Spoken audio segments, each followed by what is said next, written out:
Si Brother Manuel de Leon, ang presidente ng Notre Dame of the Jungas University. Kasama na natin, Brother Manny. Kumusta ka na? Ay, Angel, good morning. Morning, okay lang. Opo, Brother Manny, ano ang extent ng damage ng NDDU? Kasi nakita namin yung isang IBED building yata, nag-collapse. And nasa Zoom si Brother Manny, ha?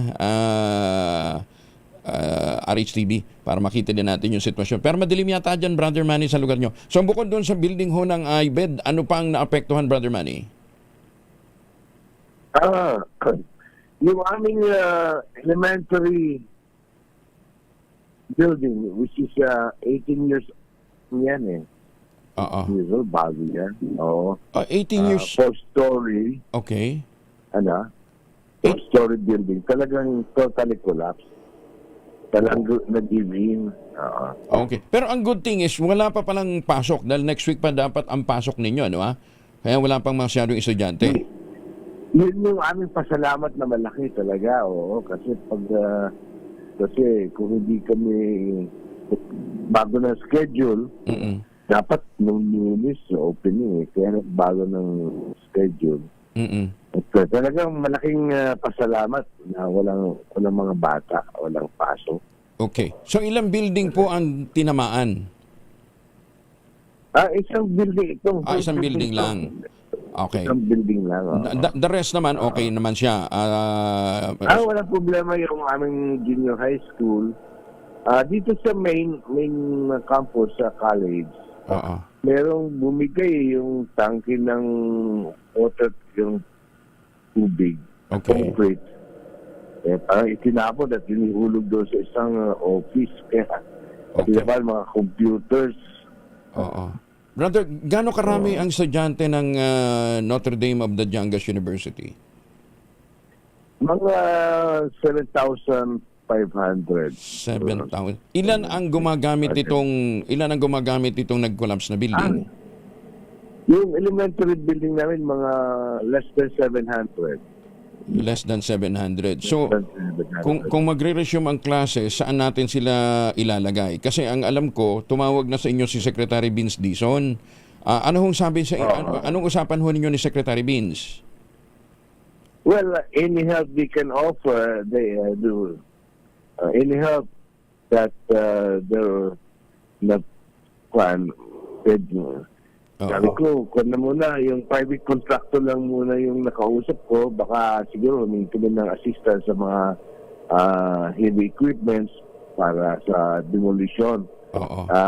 Sabi niya, talagang i-demolish kasi very good very hazardous at dangerous sa mga ang bumigay nito, ang bumigay, brother, pinakapundasyon yung bumigay? Yes, yung foundation talaga, yung malakas yung yung lindol. And so saan ho natin ilalagay itong mga estudyante kapag Yung 2019 nagkaroon naman ng earthquake.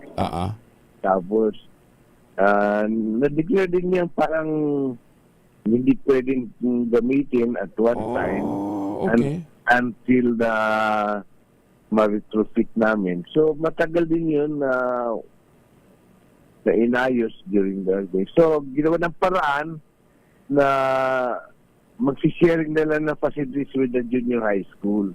Okay. So, meron... magagawa naman ng paraan yan.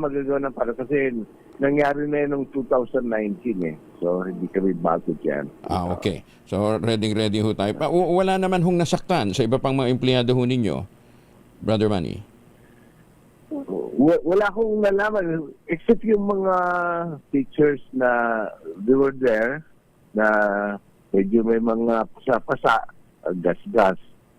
Pero naging traumatic on their part because they have to run out of the building. Tsaka hindi pa tayo nakakabawi doon sa pinsalang iniwan ng 2019 earthquake. Di ba? Marami pa rin. 2019. At saka nasundan yung 2023, meron din malakas na lindol noong 2023. Okay. So, kailan kayo magre-resume ng classes, brother? Well, because we need to make some arrangement So sabi ko, yung Lanao campus, not earlier than July 6. July na. Earlier than July 6. So we will give ourselves 3 weeks to prepare. Okay. Ang NDDU pa naman, isa sa mga premier private university dyan po sa, hindi lang sa Jensan, kundi sa buong Mindanao, at sa buong Pilipinas. No, we'll just do our best. Oo. Anyway, so wala naman ibang naging usapan ni Secretary Vince, brother, except doon sa mga technical assistants. He just offered any help that we need just for him. Pero sabi ko naman, there are more things that they have to attend to kasi yung mga tulay papuntang Glan, Malapatan, baka pwede nila unahin muna yun. So, hindi ko naman sinabi sa kanya. Pero we appreciated the gesture na to tell. Oo. And marami sa mga alumni, brother, hindi lamang ng NDDU, kundi Notre Dame of Kidapawan, buong Mari System ang gustong tumulong. How can we extend assistance? Well, sa ngayon, kasi what we need is we need to demolish the building. Ay malaking gastusin. Budget natin dyan. Just to demolish. Pangalawa, to rebuild is another big project. Alam naman natin na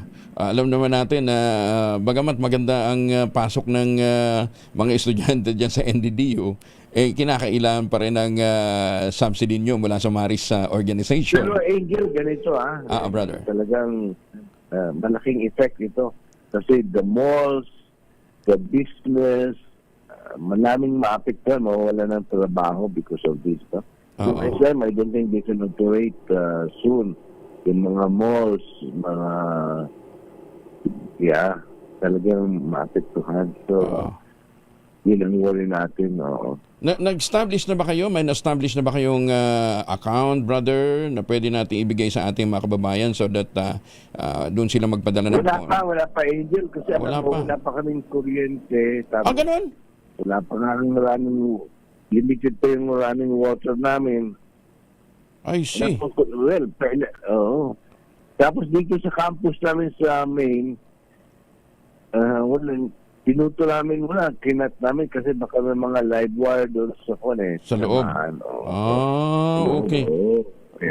So paano kayo nagcha-charge? But you're staying inside the campus, brother? We have a house dito. So parang na-concentrate sa aming convent, brothers residence. Okay. Actually, itong electricity namin galing na sa Coteco. Okay. At least may supply na ng kuryente. Pero within the campus, wala pa muna. Wala pang kuryente. Within the, yes. Okay. And how are you, brother, personally? Are you okay naman? Well,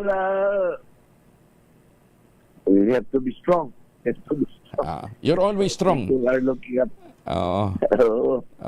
Medyo sinisipon lang hindi. And congratulations din, brother, dahil sa pinakita ho ninyong nung pagputok ng balita na may lindol, tinawagan namin si Brother Manny, ang inaasikaso niya muna ay mga kasamahan niya. Yung mga kung paano niya matutulungan ang kanyang mga kasamahan. Thank you for accommodating our call, brother, And ingat po kayo. And feel free to send us the account number kung paano kami makatutulong so that yung iba pang mga alumni ng Mari System, for sure si PGM Week Miloso, isa ho sa mga nag-aabang kung paano ho kayo maaayudahan yung mga produkto ng Maris. Yes, thank you. Sige. Yes, thank you. Ang panawagan ko actually ngayon yung tao na nangangailangan talaga walang tubig. Dahil sa Glan, talaga isolated yung Glan at saka Malapatan area. Oo nga, wala pa kaming balita sa Glan Oo. Sige. Anyway, brother, ingat po kayo dyan and we'll be in touch. Thank you po. Thank you for calling. Ingat po. Teka mula, saan kayo nag-charge ng telepono? Sa mga sasakyan pa rin? Hindi na? Hindi na. Sa mainline lang. Sa bahay ngayon. Sige. Thank you, brother. Ay, kumusta din daw ho kayo? Sabi ni Captain Bong Riamon, Isa kaagad ito sa mga nagpahayag ng concern. Hindi pa kami kakausap ni Kapitan. Sige. Ingat, brother. Maraming salamat po. Bye. Thank you. Si Brother Manny De Leon, ang Pangulo po ng Notre Dame of the Jangas University.